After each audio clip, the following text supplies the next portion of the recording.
जय गुरुदेव।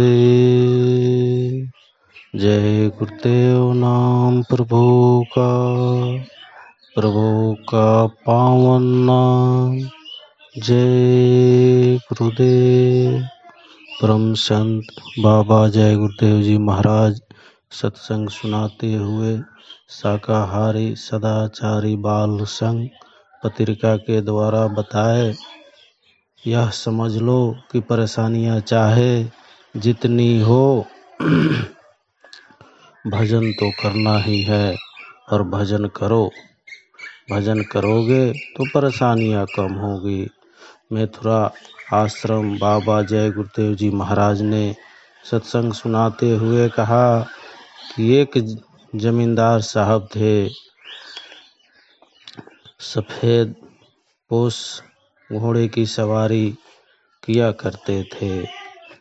एक दिन एक आदमी उनके सामने आया और बोला कि तुम तैयारी करो, हम तुम्हें ले जाएंगे।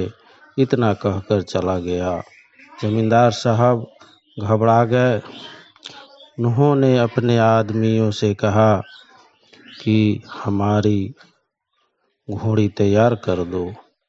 उनकी घोड़ी तैयार हुई और वे उस पर सवार होकर अपने गांव से 200 मील दूर निकल गए। उन्होंने सोचा कि वह आदमी इतनी दूर मुझे लेने कैसे आएगा। इतने में उन्होंने देखा कि एक सफ़ेद शानदार घोड़ा आकर खड़ा हो गया। घुड़सवारी के तो वो शौकीन थे ही, अपने को रोक न पाए और घोड़े पर बैठ गए। जैसे ही बैठे, घोड़े ने चौड़ी घड़ी इधर उधर घुमाता रहा, फिर उनके गांव की तरफ मुड़ा और लाकर उनको घर तक पहुंचा दिया। उनके उतरते ही घोड़ा गायब हो गया और जमींदार साहब वहीं गिर गए और मौत हो गई। कहने का मतलब यह है कि मौत पीछा कर लेती है और वो तुमको बता देती है कि हम आ रहे हैं, तुम भाग कर कहीं भी जाओ, तुमको ले जाएंगे। वह तुमको छोड़ेगी नहीं, ले जरूर जाएगी। ये मनुष्य शरीर किराए का मकान है, इसमें भजन कर लो। एक जमींदार थे, उनका नौकर मुसलमान था। उन्होंने उससे कहा कि तेल साबुन और नहाने का सामान ले चल, आज जंगल में स्नान करेंगे। उसने सारा सामान तैयार किया और दोनों जंगल की तरफ चल पड़े। रास्ते में एक मस्जिद पड़ी। नमाज का वक्त हो गया था तो नौकर बोला कि जरा ठहर जाइए, मैं नमाज पढ़ लूँ। जमींदार साहब रुक गए और वह नमाज अदा करने मस्जिद में चला गया। थोड़ी देर बाद जमींदार कहने लगे कि जल्दी आ। तो नौकर बोला कि जमींदार साहब, जो आपको अंदर नहीं आने देता है वहीं मुझको बाहर नहीं जाने देता है। कहने का मतलब यह है कि वह मन की तरफ इशारा है। एक का मन अंदर जाने के लिए मना करता है तो दूसरे का मन बाहर आने के लिए मना करता है। यह कर्मों का ऐसा खेल है जिससे योगी लोग ही समझ सकते हैं। इस मन को अंदर नहीं मारोगे, बाहर भटकाते रहोगे तो और बोझा ला देगा। अपना सच्चा देश निष्कर्म का है, यह देश कर्मों का है। अपना देश निर्मल है, यह पराया देश गंदा है। इसीलिए महात्मा कहते हैं कि महात्माओं के पास जाओ और जाकर मन बुद्धि चित्त की सफाई करो, कर्मों की सफाई करो, ताकि तुम्हारी आत्मा जाग जाए और मन साथ देने लगे। तुम कुछ करते नहीं हो, इसीलिए मन धोखा देता रहता है और भागता रहता है, खिन्न रहता है, इसीलिए कुछ करने ही नहीं देता है। जब तुम बैठते हो तो यह निकल जाता है। सहस्रदल कम्बल में और त्रिकुटी में निर्गुण ब्रह्म है, नाम उससे बड़ा है। इसीलिए रामायण में लिखा है, निर्गुण से यही भांति बड़, नाम प्रभाव अपार। आप किसी से नाम ही नहीं पूछते हो कि नाम क्या है, शब्द क्या है। नाम शब्द ही तो आधार है, नाम से निर्मलता आती है। गुरु ने जो भेद दिया इतना साफ साफ समझाया। अब जब आप सीधा सरल साधना नहीं कर सकते हो तो पहले के कठिन साधन क्या करोगे। इसीलिए रामायण में लिखा है, कलयुग योग न यज्ञ न ज्ञाना, कलयुग केवल नाम आधारा। नाम को जिन्होंने पकड़ा वह पूरे मंजिल पर पहुंच गए। ऐसा नाम जब मिल जाए तो लग कर साधन न करो। तुम बस यहीं चिल्लाते रहते हो कि यह तकलीफ है, वो तकलीफ है। भाई लड़ गया, बाप लड़ गया, बेटा लड़ गया, बस इसी में पड़े रहते हो। लड़ाई चाहे जितनी भी हो, रोटी तो खाना ही है। इसी तरह से यह समझ लो कि परेशानियां चाहे जितनी हो, भजन तो करना ही है। और भजन करो भजन करोगे तो परेशानियां कम होगी। सारी परेशानियां तुम्हारे कर्मों के ही कारण आती है। भजन करो, सांसारिक इच्छाएं खत्म हो जाएगी। लेकिन तुम भजन में टाल मटोली करते रहते हो कि अच्छा शाम को करेंगे, सुबह करेंगे, कल कर लेंगे। यह मन की मरोड़ है। परेशानियां को सिर पर लादे रहते हो, उसी में उलझते रहते हो और तुम पर मैल जमा होती जाती है। तुम मालिक पर छोड़ो और भजन में लगे रहो। जिनको चाह है वो गुरु से मिले, साधना की अंतर में चढ़ गए। जिनको चाह नहीं है अनेक बहाने बनाते हैं और रह जाते हैं। कृष्ण ने कहा, कर्मों का बदला तो सबको देना पड़ेगा, अच्छा करो या बुरा। द्वापर खत्म होने लगा। कृष्ण समुद्र के किनारे लेटे हुए थे, उनके पैर में कमल के चिन्ह थे। बहेलिया ने समझ लिया कि कोई जानवर है, उसने निशाना लगाया। उस समय लोगों के निशाने बड़े सच्चे लगते थे। निशाना लगाने वाले को यह मालूम हो जाता था कि निशाना लग गया था। नहीं, बहेलिया आया, उसने देखा कि ये तो कृष्ण है, इनके पैरों में तीर लग गया। उसे बड़ा अफसोस हुआ। उसने माफी मांगी। कृष्ण ने कहा कि इसमें तुम्हारा दोष नहीं। त्रेता में रामावतार में तुम बाली थे और मैंने पेड़ की ओट से तुमको तीर मारा था, उसका बदला तुमने ले लिया। कहने का मतलब ये कि जब उन शक्तियों को बदला देना पड़ा तो तुम क्या चीज हो। भजन में लगे रहो, शब्द रक्षा करता है। शब्द स्वरूपी संग है, कभी न होते दूर। धीरज रखियो चित में, दिखेगा सतनूर। गुरु शब्द स्वरूपी हरदम संग रहते हैं, हरदम रक्षा करते हैं। तुम तैयार रहो, न जाने कब बुलावा आ जाए।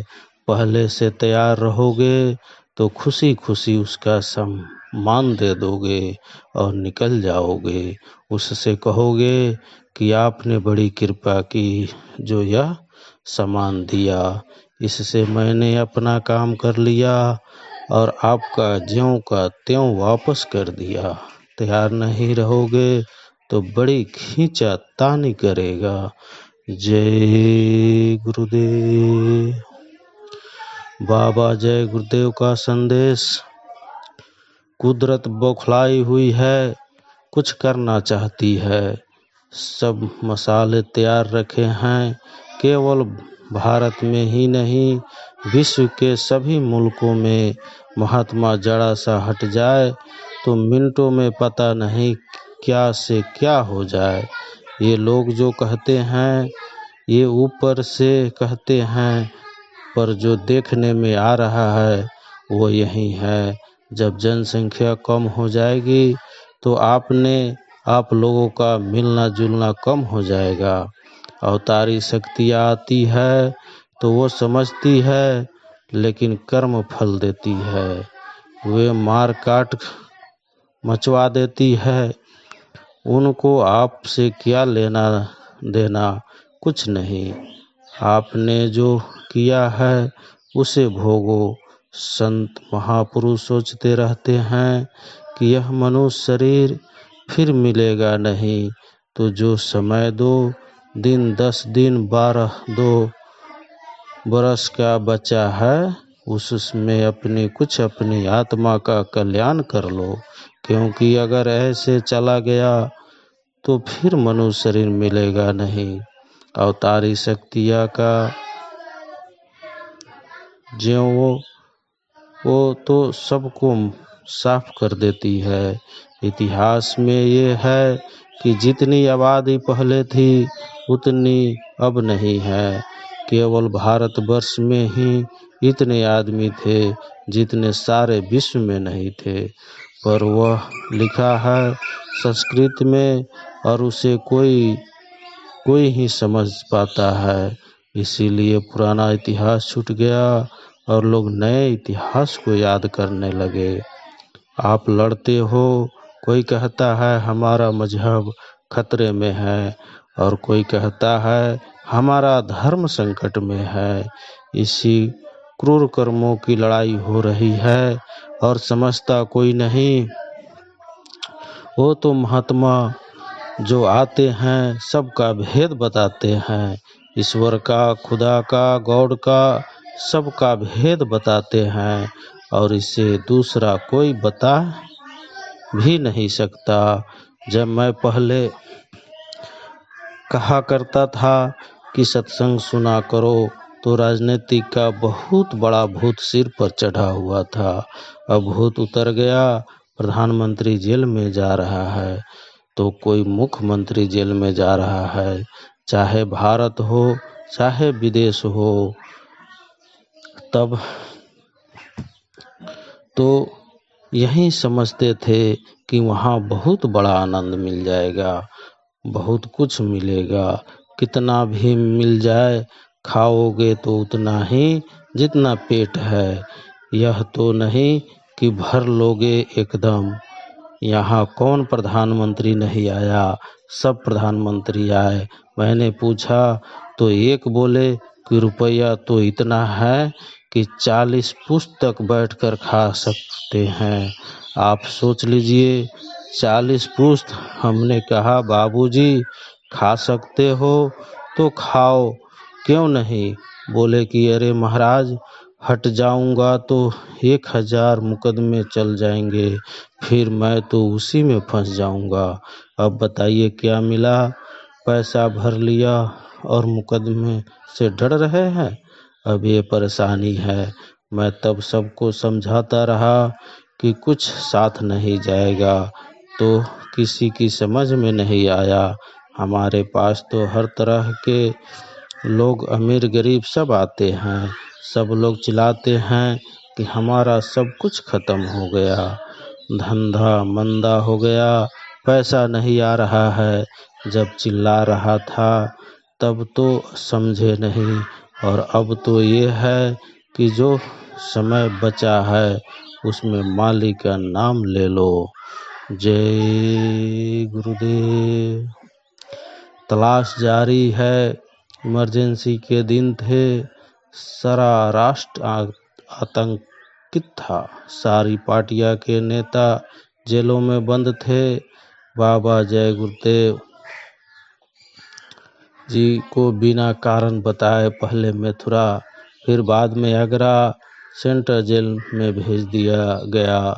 बाबा जी के पास जनमत था और सरकार को भय था कि कहीं कुर्सी न चली जाए।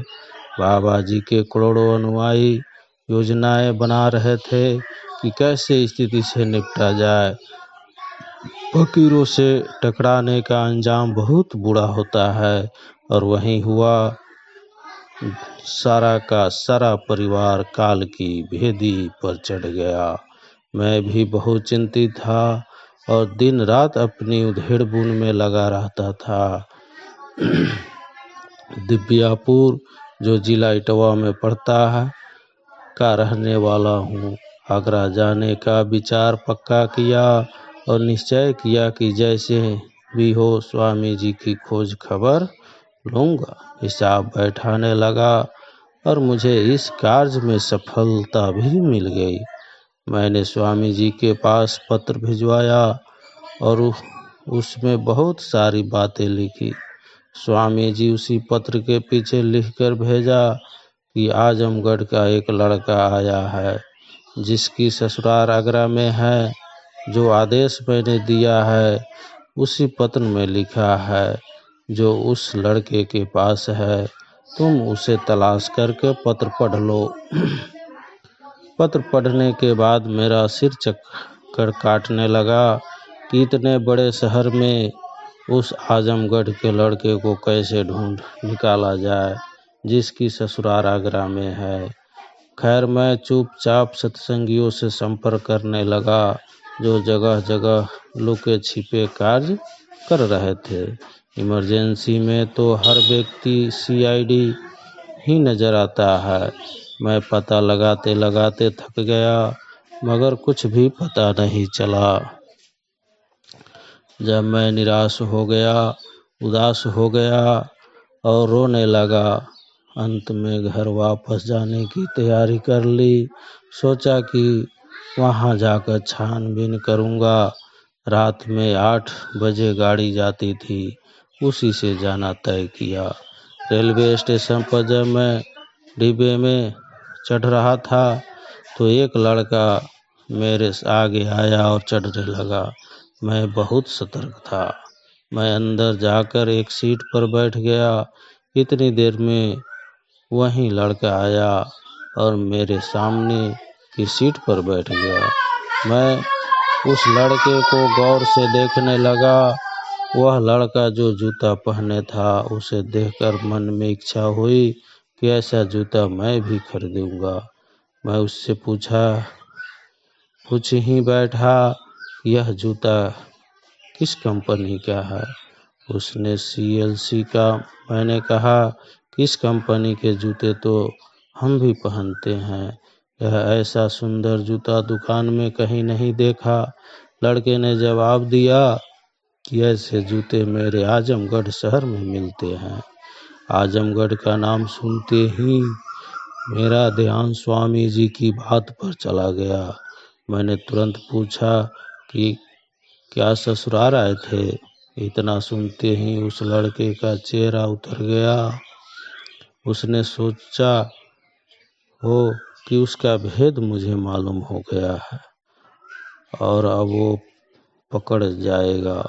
मैं तार गया कि यह डर गया है। मैंने कहा कि मालिक का हुक्म है चिट्ठी पढ़ने का, उससे हमें पढ़ा दो। मालिक इमरजेंसी का कोड वर्ड था जिसके बोलने पर पहचान हो जाती थी कि सत्संगी है। उसे विश्वास हो गया और पत्र मुझे दे दिया। मैंने पत्र को अच्छी तरह पढ़ा और जानकारी प्राप्त किया। उसके बाद चिट्ठी उसका लौटा दी। ट्रेन में अधिक बात करना उचित नहीं था।